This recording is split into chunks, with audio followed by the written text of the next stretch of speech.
విడదీసిన ఎడల దేవుడు తన గ్రంథంలో రాసినట్టుగా తెగుళ్ళు పనిష్మెంట్ అనేటువంటిది ఉంటుంది కనుక మరి వీరిని మీ యొక్క ప్రతి విధమైనటువంటి సలహాతో కావచ్చు, ఆలోచనతో కావచ్చు, ఈ కుటుంబాన్ని బలపరిచి ఆదరించి మరి అభివృద్ధి పొందించడానికే మీరు ఆలోచన చేయాలని ఈ యొక్క సమయంలో తెలియజేస్తున్నాను.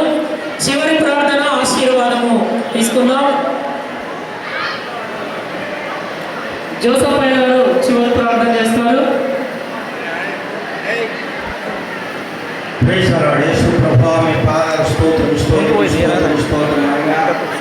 ఎంతవరకు మహాకృపగా స్తోత్రాలు చెల్లించుకుంటున్నా.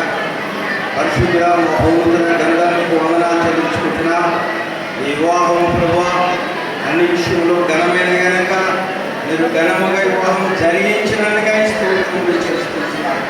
పరిపూర్ణ పరిశుద్ధుడు నమ్మదగిన మీకు ఇదిగో ప్రభా ఆత్మీయంగాను శరీరంగాను దీనము వృద్ధిలోనికి తీసుకురమని ప్రార్థిస్తాను.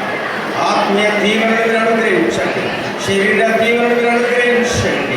పిల్ల పాపలతో సుఖంగా బిడ్డలు జీవించడం సహాయం చేయండి. పరిశుద్ధ మహోన్నతుడా మీకు వందనాలు. మీరు చెప్పిన ప్రకారముగా ఇదిగో ప్రభువా మీ సహాయం అనుగ్రహించమని ప్రార్థన చేస్తున్నాం.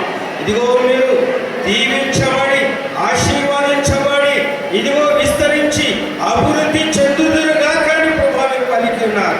అలాగే ప్రభు అభివృద్ధి చేసి మహిమ తెచ్చుకున్నాను నాయనా. చేతులు చాసి ఆశీర్వదిస్తున్న మీ సేవకులను వారి దీవులన్నీ కూడా పిల్లలు ఉండుగా కానీ అయ్యా నైనా పెళ్లి కుమార్తెని అబ్బా నైనా దీవించడానికి వచ్చిన బిడ్డలందరి మధ్య మీకు వందనాలు.